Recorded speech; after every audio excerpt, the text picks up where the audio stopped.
In this video series, we're constructing the best modern 12-man roster of NBA players who never made an All-Star game. If you haven't watched it yet, check out part 1, where we cover the guiding principles behind this exercise and select our 5 bench players, who will run the full court press. In this video, we'll assemble our starting 5, kicking things off with perhaps the best player on the squad and one of the greatest NBA what-ifs of all time, Hall of Famer Arvydas Sabonis.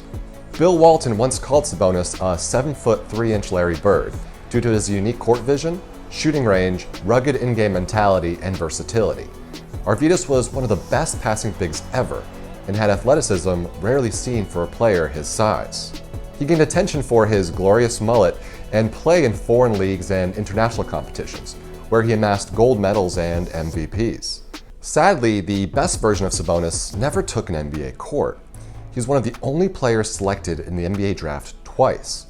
The Hawks first took him in 1985, but that was voided because he wasn't 21 years old yet. In 1986, the Trailblazers selected him with the 24th overall pick. Arvydas Sabonis of the Soviet Union. Due to a combination of Cold War logistical red tape, injuries, and personal doubts about his ability to hang in the NBA, Sabonis arrived on the Trailblazers for the 1996 season. Well past his prime at the age of 31, he still made the All-Rookie team, plus finished second in Rookie of the Year and 6th Man of the Year voting. This was all despite 2 ruptured Achilles and several more foot, ankle, and knee injuries. Before the 1996 season, a Blazers team doctor said Sabas could qualify for a handicapped parking spot based on his x-rays alone. Still, to be crystal clear, Sabonis is on the squad due to his NBA production alone. Among all players to never make an All-Star game, Sabonis is first in box plus minus and win shares per 48 minutes. He led the Blazers to 7 postseasons and 2 Western Conference Finals. Where he lacked in mobility, he made up for in basketball IQ. Sabas' size on the team is vital too, in case we run into a generational center. He was one of the best defenders versus prime Shaq. And by advanced stats, he ranks extremely high on portability, a measure of how well a player can fit and contribute with any combination of teammates and playstyles. He never earned an All-Star selection due to poor name recognition on a small market team. Bill Simmons ranked him 86th all-time in his Book of Basketball rankings. Bill's best snippet being, "Thank God for YouTube, where a young and healthy Saba lives on breaking backboards, draining threes, and throwing no-look passes. There's a reason everyone compared him to Walton with 25-foot range." Due to injuries and politics, we were all deprived of Sabonis at his absolute best, but we can see glimpses of his game through his son Demantis to this day. Before we get to our next player, if you're enjoying this video, please subscribe to my channel. Jumping to our 3-and-D small forward, one of my favorite players ever, Shane Battier. 2-time NBA champion, 2-time All-Defense, and made his All-Rookie team. After an illustrious college campaign at Duke, the NCAA champion and 2-time All-American was drafted 6th by the Memphis Grizzlies in 2001. Battier combined elite intelligence with relentless hustle to become one of the greatest role players the NBA has ever seen. Largely underappreciated by NBA fans, several think pieces have been written about his intangible value, the most prominent being Michael Lewis's Moneyball-esque '09 article, The No Stats All-Star, in the New York Times Magazine, linked below in the description. One season, Daryl Morey estimated Battier's impact was a plus 10, in the neighborhood of Hall of Famers like Dwight Howard and Kevin Garnett. Morey called him the most abnormally unselfish basketball player he had ever seen. Battier wasn't normally one to fill up the box score. Most of his value came on the defensive end, often guarding the other team's best scorer. He was unparalleled in his preparation, studying tape and given reams of data on his opponent's tendencies and weaknesses. He understood and, more importantly, put into practice analytic advantages more than any player before him. Bill Simmons wrote glowingly of him. Shane Battier would have led this decade in nitty-gritties. I created this term to cover any time someone A, takes a charge, B, comes up with a loose ball in a crowd of 2 or more people, C, saves a loose ball heading out of bounds by whipping it off an opposing player, or D, tips a rebound to a teammate. He's the only player to be a part of 2 20-game win streaks in the NBA and served as a key glue guy for 2 Miami Heat championships. Funny anecdote, after winning the 2013 title, instead of celebrating at the club, he went to Denny's for a Grand Slam breakfast. Just the kind of dude he is. His entire career, he was a locker room leader, and even won the 2014 Teammate of the Year award.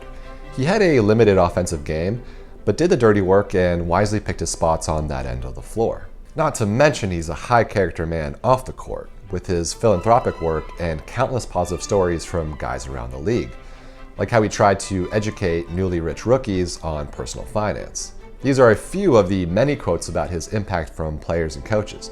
Feel free to pause if you want to read every one. My favorite is from Duke's Coach K. Shane was an alien. I wanted at the end of his career to crack his head open and see if he was really human. When the storm hits, you want him to be the captain of your ship. I love Shane. I'd want him on any team that I ever coach. Check out our starting shooting guard's resume.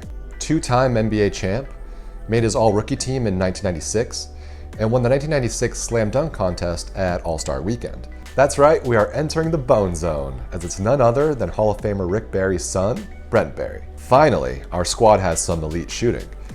Josh Cornelissen at Hoops Habit summarizes him best.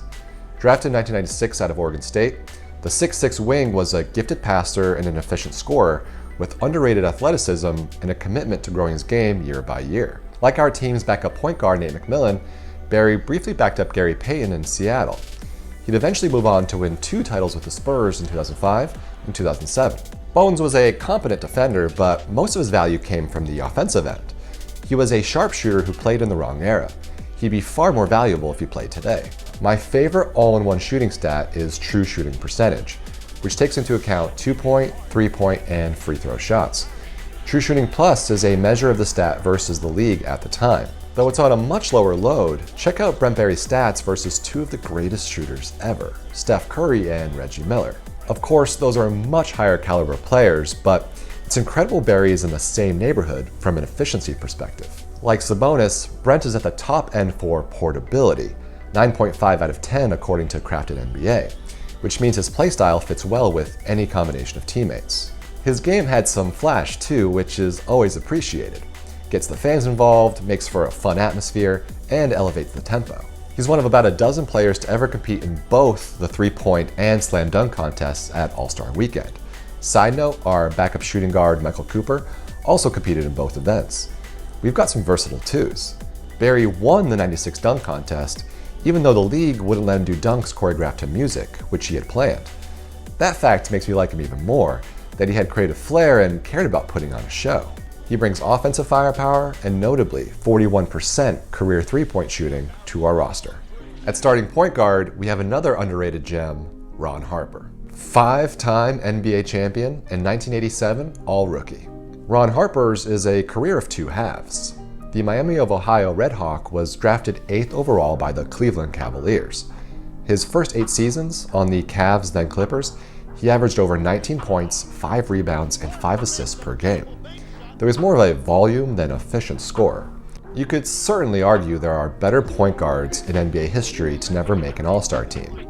Rod Strickland, Jason Terry, Johnny Moore, and Derek Harper are all reasonable options. But for me, it's the adjustments and sacrifices Ron Harper willingly made in the second half of his career that puts him over those guys. Unfortunately, Harper caught the injury bug early, which severely limited his mobility and capped his overall ceiling. The second half of his career was spent with Phil Jackson, winning 3 titles with the Bulls, then 2 titles with the Lakers. Harper was willing to take a limited role in those championship rosters, bought into Jackson's vision, the triangle offense, and did the dirty work to help his team succeed. I love to score points. I came into this league, I could score points. I wouldn't mind scoring points again. But in order to fit on a championship team, a team that has a chance, everybody must know what their basketball role is. He was a terrific defender and could score points for a few possessions when Jordan and Pippen weren't cooking. His last several seasons, he compensated for his lack of agility with a high basketball IQ. Another team-first guy who won a bunch of titles as a role player. What more could you ask for? I can retire now. They quit now. Anything you want to do. I'll be back there soon. And finally, at starting power forward, we have Hall of Famer Tony Kukoc. 3-time NBA champion, 6th man of the year in '96, and made his all-rookie team.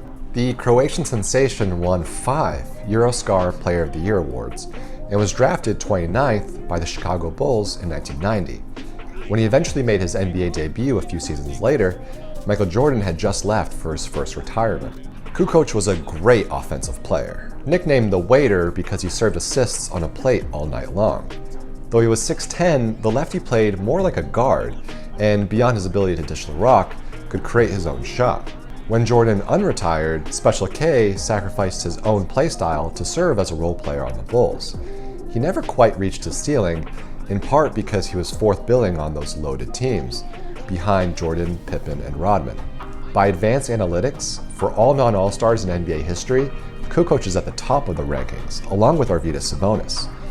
The playmaking power forward also allows for nice rotational symmetries with the backup four in the squad, Lamar Odom.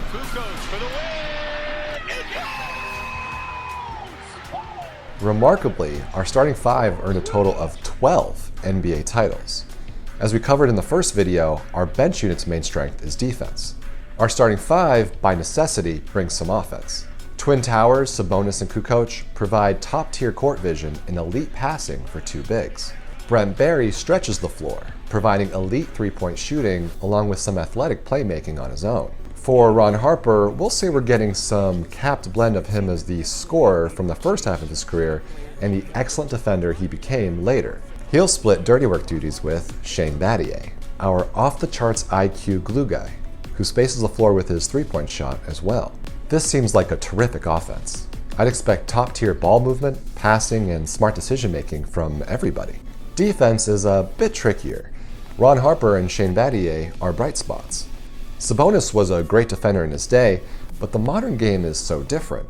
With his limited mobility, he won't be effective in switches out to the three-point line. We'll have to try to keep him around the paint and recover when he's stuck on islands. By advanced metrics, Kukoc and Barry surprisingly hover around average defenders. But by reputation and the eye test, they're probably closer to below average, though not major liabilities. Overall, a solid starting five to join our bench pressing unit. Stay tuned for part 3 of the series, where we'll share the final 2 bench spots, the head coach, whiz through honorable mentions, and speculate on their championship odds. Let me know in the comments what you think, and post your own non-all-star starting five. And please like and subscribe. 5 on the shot clock to Sabonis. Shot goes out.